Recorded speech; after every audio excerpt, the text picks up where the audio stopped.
សួស្តីបងប្អូនទាំងអស់គ្នាចឹងថ្ងៃនេះយើងមកជួបគ្នាម្ដងទៀតហើយក្រោយវាអត់បានជួបគ្នាមករយៈពេលចឹងខ្ញុំបានត្រង់ស្រុកខ្មែរហើយដូចជាបានជួបបងប្អូនយើងអីមួយមើលទៅព្រោះអត់មានណាគេហៅខ្ញុំអញ្ចឹងថាអត់បានជួបណាគេម្នាក់ទេ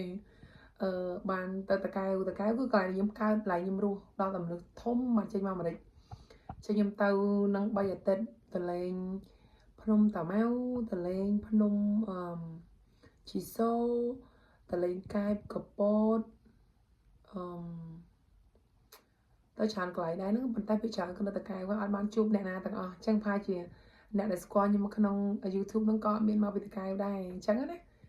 ឥឡូវនេះបងប្អូនខ្ញុំមានបំណងមួយក្នុងឆ្នាំ2026ខ្ញុំចង់ឲ្យ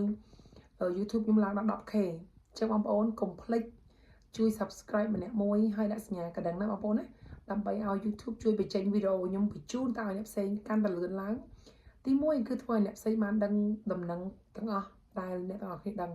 ទី2គឺធ្វើឲ្យខ្ញុំនឹងបានទទួលការ subscribe កាន់តែច្រើនធ្វើឲ្យខ្ញុំកាន់តែមានកម្លាំងធ្វើអញ្ចឹងបងប្អូនអាហ្នឹងគឺដូចជាការអរគុណដូចជាការចូលចិត្តដែលប្រាប់ខ្ញុំថាធ្វើទៀតទៅខ្ញុំមានអ្នកចង់មើលច្រើនអញ្ចឹងណា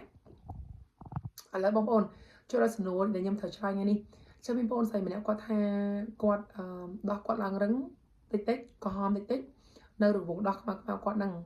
អញ្ចឹងតើត្រូវធ្វើមិនបានបាត់រឹងហើយគាត់កំពុងតែមកដោះកូនបងប្អូនខ្ញុំនិយាយជាទូទៅដោយសារសំណួរគាត់សួរមកគឺអត់បានដូចថាធ្វើឲ្យខ្ញុំយល់ 100%ទេអញ្ចឹងខ្ញុំឆ្លើយចេះវិញរង្វង់ដោះយើងខ្មៅគឺវាអាចមានពីរប្រភេទបើសិនជាយើងឲ្យកូនបោជាធម្មតាអត់មានតែចោលកូនមួយថ្ងៃពីរថ្ងៃអត់មានពាក់អាវតំណប់តឹងអត់មានរឹតចំទៅលើដោះទេភាគច្រើនគឺអារឹងហ្នឹងគឺរឹងធម្មជាតិទេ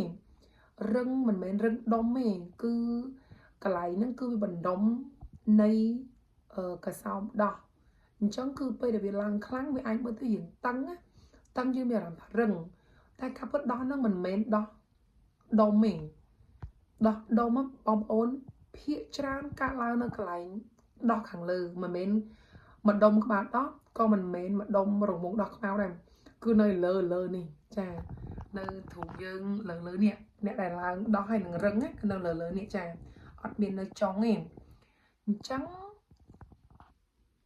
បើសិនជាមានអារម្មណ៍ថានៅម្ដុំរង្វង់ដោះខ្មៅនឹងវារឹង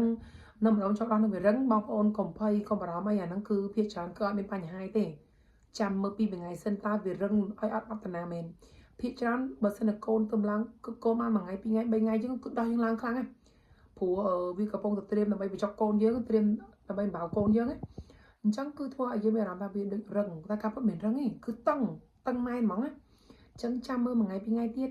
ហើយបើសិនជាមិនអស់ចិត្តទេក្នុងពេលដែលវាកំពុងរឹងបើមិនអស់ចិត្តទេបើខ្ញុំនិយាយទៅខុសគឺយើងគិតថាបងប្អូនត្រូវចោះដោះហ្នឹងគឺឡើងរឹងអញ្ចឹងគឺប្រើស្ពៃក្តោបបងប្អូនចូលមើលឈ្មោះខ្ញុំ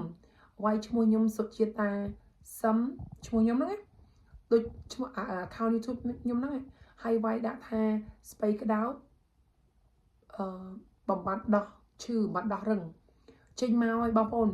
វីដេអូលើការប្រើស្ពៃក្តោបរបស់ខ្ញុំដើម្បីបំបត្តិដោះរឹងដើម្បីព្យាបាលការឈឺ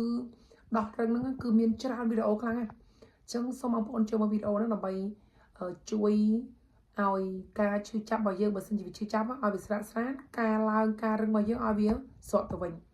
អូខេបងប្អូនហើយអញ្ចឹងហើយគឺខ្ញុំសង្ឃឹមថាវីដេអូនេះអាចជួយបងប្អូនបានកុំភ្លេចបងប្អូនណាជួយ subscribe វីដេអូយើងម្នាក់មួយចាដាក់សញ្ញាកណ្ដឹងឲ្យលើកមួយដៃហើយបើសិនជាមានសំណួរអីចូល comment ចាអរគុណជួបគ្នាវីដេអូក្រោយទៀត